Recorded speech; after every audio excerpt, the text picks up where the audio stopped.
Ôn bó trong khơi một tế chiết dân rừng mò mót trong khơi một tế chiết dân khăn cục vì sai giọt đây bà trong tới thơ mách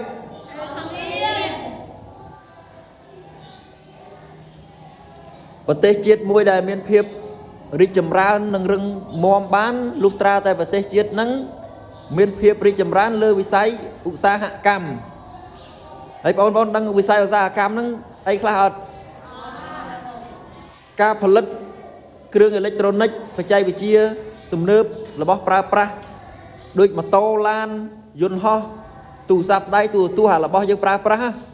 ទូរតកោ ម៉ាស៊ីនត្រជាក់ ហ្នឹង វា ស្ថិត ក្នុង វិស័យ ឧស្សាហកម្ម ទាំង អស់ អញ្ចឹង វា ទាមទារ ឲ្យ ប្រជាជន យើង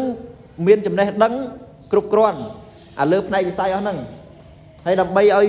ប្រជា ជន យើង មាន ចំណេះ ដឹង គ្រប់គ្រាន់ យើង ត្រូវ ធ្វើ ម៉េច ព្រោះយើងអាចពឹងទៅលើតែវិស័យកសិកម្មបានទេយើងត្រូវតែពង្រឹងវិស័យឧស្សាហកម្មក្នុងស្រុកយើងហើយយើងចង់ការពារទឹកដីយើងអត់ចង់ឲ្យប្រទេសជាតិយើងមានភាពរឹងមាំមិនមានការឈ្លានពានពីបរទេសអត់ចា៎បើចង់ក៏ហំរៀនលឺអត់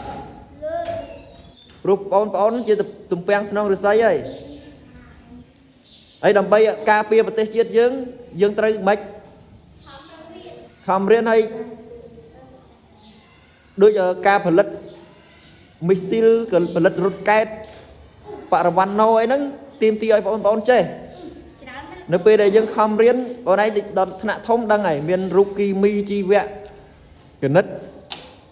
អញ្ចឹងអាការពារជាតិយើងគឺទាមទារឲ្យយើងចេះដឹងខាងហ្នឹង